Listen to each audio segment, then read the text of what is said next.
Hello, everyone. Welcome. Today, we're going to take a look at how to write a preliminary essay. And we're going to look at the various parts of a preliminary essay. And we'll be focusing on writing the introduction in particular. So let's begin. So a preliminary essay usually has the following structure. It starts with an introduction. It has between 2 to 3 paragraphs on average, and it ends in a conclusion paragraph. So what are the steps one has to go through in order to successfully write a preliminary essay? Well, you can always start by writing the final draft, but that doesn't make a whole lot of sense. So I often recommend that you start by brainstorming your ideas first. What does that mean? It means write down whatever pops into your head and whatever it is you know about the topic. Now, if you're doing this at home, you can also use online resources. Once you're done brainstorming your ideas, go through the ideas a second time and make a short list. So what are some of the ideas that are going to make it to the final draft? What are the ideas that are worth mentioning and those that are, for whatever reason, better left out? Once you're done with that, you should decide on the main points and the supporting details. So you often have to come up with 2 or 3 reasons, each of those reasons appearing in a separate paragraph. So try to figure out which ones make the final cut and how you're going to be supporting or explaining those ideas. Then you move on to drafting, which is writing down a first draft of your essay.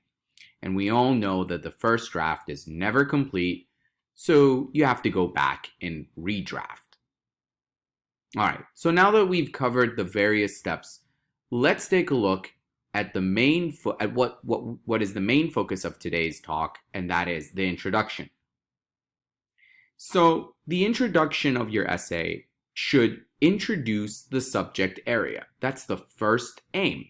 So often through a general to specific outline, what you're supposed to do is tell your readers what the essay is going to be about, and maybe give them a little background information. After that, you move on to writing your thesis statement. And we're going to talk about a thesis statement in a bit more detail in a little bit. Then you preview your main ideas with a parallel structure. This is often done within the thesis statement. Now, how do we start? Well, you start with a sentence that signals what your essay will be about. Like I said, give your reader some background information. What are they going to be reading about? This sentence that appears as the first sentence of your introduction is usually a fact. Look at these examples. Global temperatures have been consistently on the rise for the past century. This is a fact. It's not an opinion. Not many people would debate this fact. They would accept it. And by reading this, I, as the reader, will immediately know that this essay is probably going to be about the environment. It's going to be about global temperatures, maybe global warming. So you're giving me some background information as to what the essay is going to be about. Look at the second example now. It is now possible for almost anyone to take a course online without having to leave the confines of their home. Again, factual piece of information. I don't think anyone's going to debate or argue against this idea. It's a fact. And if you think about it, by reading this sentence, you can immediately tell that the essay is going to be about online teaching or online instruction or courses. Now, this part of the essay doesn't always have to be one sentence. In fact, sometimes it's more than one sentence, 2, 3 sentences maybe. And if you're doing that, what you do is you start with a general idea and then you work your way towards a more specific idea that is the main focus of your essay. Now, the thesis statement. What is the thesis statement? Well, the thesis statement is the most important sentence of your entire essay. It is a one-sentence answer to the question. It clearly indicates your stance on the topic. So it is in this sentence that you explain whether you agree or disagree with a claim, which is the point of contention. In this sentence, you briefly summarize your reasons for holding that opinion. In other words, you introduce your main points. And this sentence should be a supportable opinion. Unlike the previous sentence that kicked off the introduction, this thesis statement has to be an opinion. It cannot be a fact. And finally, in most cases, you should avoid using personal pronouns, such as I. Now, I say in most cases because sometimes when the question is specifically asking for your own personal view on or personal evaluation of a topic, then in that case, you might be okay. It might be okay for you to use the pronoun I. Otherwise, to be on the safe side, you should probably avoid using I. All right, let's take a look at some examples together. Example number 1. Many people keep exotic pets such as monkeys, pythons, and tigers. So, monkeys, pythons, and tigers. Is this a good thesis statement? No, it's not. Why? Well, because it's a fact. Yeah, sure, many people keep exotic pets. Is this a supportable opinion? No, it's not. So it cannot be a good thesis statement. You might use this sentence to start your paragraph, kind of like to show your readers what the essay is going to be about. It's going to be about exotic animals. But it cannot be a thesis statement. How about this one? Exotic pets should be banned in Canada. Okay, this is a little bit better because it's a supportable opinion. We know what the writer's stance is, but the reasons why the writer believes exotic pets should not be allowed in Canada have not been explained. So we have a stance, but we don't know what the main ideas are going to be. In this essay, I will talk about exotic pets in Canada. Okay, so we have the personal pronoun I here, and there is no stance. So while the writer says that they're going to talk about exotic pets in Canada, we don't know if they're going to agree or disagree, or whether they think keeping exotic pets is a good or a bad idea. So no, this cannot be a good thesis statement. How about this one? All jurisdictions in Canada should have rules restricting the keeping of exotic animals due to possible environmental problems and safety risks. Yes, this is an excellent thesis statement. Why? Well, I'll tell you.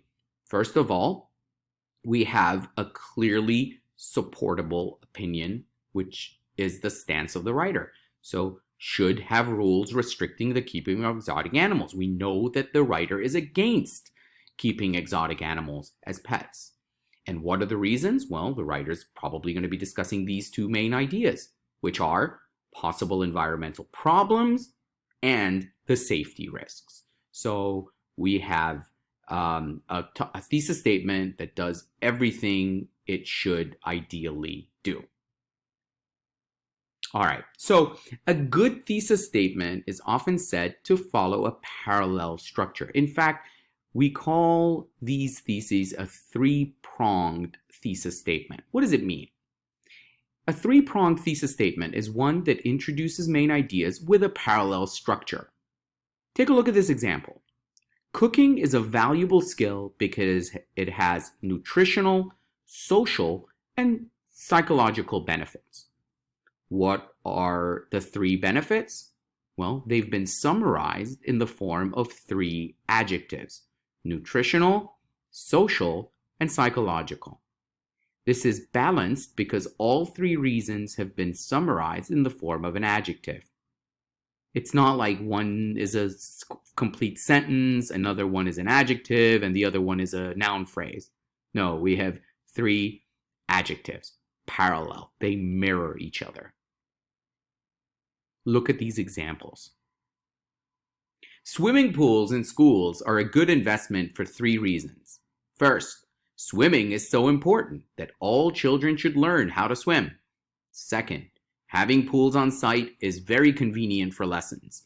Third, the community can use the pool after school hours, making it more economical. Okay, this is doing everything a thesis statement should do, but it's not one sentence. It's more than one sentence.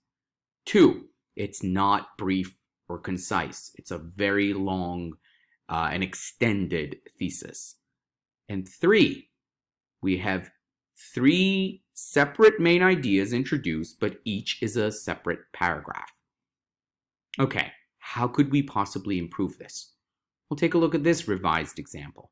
Swimming pools in schools are a good investment because of the need for basic swimming skills, the convenience of on-site facility, and the potential for community use.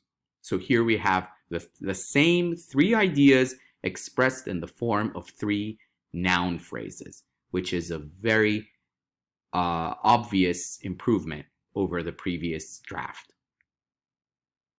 Let's take a look at some more examples. People eat fast food for many reasons. Well, not a good thesis. We don't know what the reasons are. People eat fast food because of its taste, price, and it's convenient.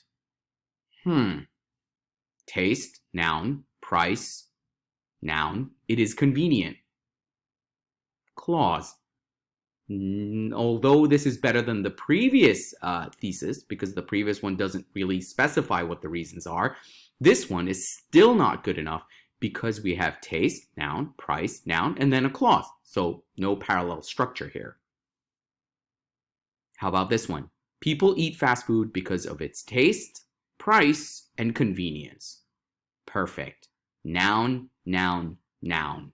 Taste, price, convenience. All right, now let's take a look at a sample introduction which puts everything we've learned today in one place. The writer begins by saying, euthanasia is practiced in many medical facilities around the world. Okay, this is the hook. This is starting the paragraph and telling me what the essay is going to be about. I know the essay is going to be about euthanasia. Then the writer says, while some believe that it might lead to the murder of the terminally ill, elderly, and the disabled, many argue that it can mean a more humane way of dying, a return to a natural life cycle, and a measure of control for those whose lifespans are at an end. Okay, so we know what the writer is supporting here. The writer is supporting euthanasia. And the writer presents 3 reasons. A more humane way of dying, a return for a natural life cycle. So we have noun phrase, and the third one, a measure of control for those whose lifespans are at an end. Another noun phrase. So this is a model answer for an introduction of a preliminary essay. All right, thank you guys for watching, and I will be posting more videos explaining how to write the other parts of your preliminary essay. Thank you.